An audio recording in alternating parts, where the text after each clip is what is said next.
Hey everybody, welcome back to the Nightmare Collective. I'm Chris and we're going to get right into it. No intro today, no nothing. We're just going to be talking about the worst horror films of the year. So today I've got this C4 Starburst Energy. I'm not usually a energy drink person. I usually just go for like a sugar-free Red Bull. But you know what, today I decided to go out on the wild side. Since we're talking about some crappy movies, I thought I'd have a subpar energy drink. This thing's not very good. All right, so let's get into it. I've got my list over here, but we're gonna get right into it. At number 5, we're gonna talk about Rob Zombie's The Munsters. This movie is borderline unwatchable. It's so fucking boring and there's nothing interesting in it for me. I'm not a huge Rob Zombie fan. I do like some of the stuff he did with Halloween 2, not so much his first one, but you know, I like weird shit. All right, so on to number 4, it's gonna be Pray for the Devil. I was praying for a better movie and I did not get it. This movie for me had a stick. They're like, hey, we've got this thing where we're gonna have the first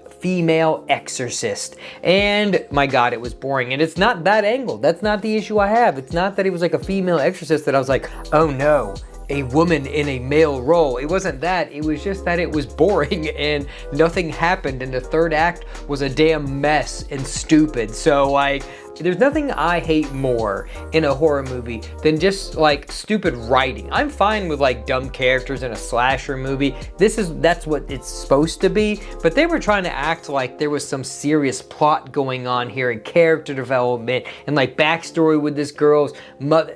It just was bad. I didn't enjoy it at all. I made Dave go see it, and even when we watched the trailer, going into the movie, he was like, this is gonna be bad. And I was like, probably. There's a 75% chance this movie's gonna suck. And it did. All right, let's get on to number 3, which is The Invitation. So we got invitations to go see one of the worst vampire movies ever made. It's terrible. And I've seen Dario Argento's Dracula 3D. And so, I don't know. I just really didn't like this movie. Apparently there's an unrated movie version. I have not seen that. I cannot be bothered to pay for a movie that I was sold something and then I didn't get that, and then you want to sell me that down the line. So like, hey, you made it PG-13. That was a choice you made. That's the movie I'm watching. I'm not gonna watch some unrated movie that I didn't have to buy and purchase and then watch on my own time again for you to be like, no, that's the real movie. So I haven't seen it. If you've seen that unrated cut, let me know down below. Did it fix anything? Is it any better? I'm probably not gonna watch it, but they took all the blood out. They took all the tits out. They took everything out. You know, everything I would want in a vampire movie, they don't have. So let's go to number 2, which is probably one of the most egregious things on my list because I actually do care about this, like, property. I'm not saying I'm like a huge fan of like the franchise as a whole, but I do care about this, you know, and especially since this year we got a great Vinegar Syndrome release of the second movie, and we're getting the first movie on 4K in February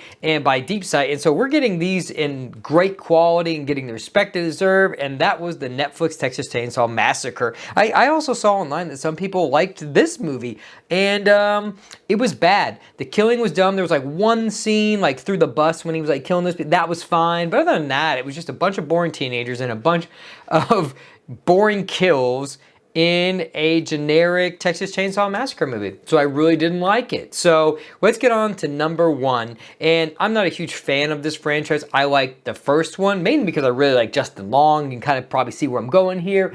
And who knew that like a franchise he was in would be in the best and the worst of the year? Justin Long, killing it. And that is gonna be Jeepers Creepers Reborn, which is probably one of the worst horror movies I've ever seen. It's pretty bad as far as like modern horror goes, even for a lower budget movie. It's just bad. The third one was bad. The second one has its moments, and so I enjoyed that, you know, divorced from like the creator. But Jeepers Creepers Reborn is just terrible. It's unwatchable. I mean, I got through the movie and I was just like, okay, I have wasted time. Most of the time, like, I can watch a movie even if it's bad and be like, that was a cool kill. That was a cool kill. But this, all of it was bad. I thought the character looked stupid. I thought everything about it, the acting was bad. It wasn't shot well. Everything was bad. They need to kill it. It was like the last Wrong Turn movie. They just needed to kill it. They took the wrong things from Wrong Turn.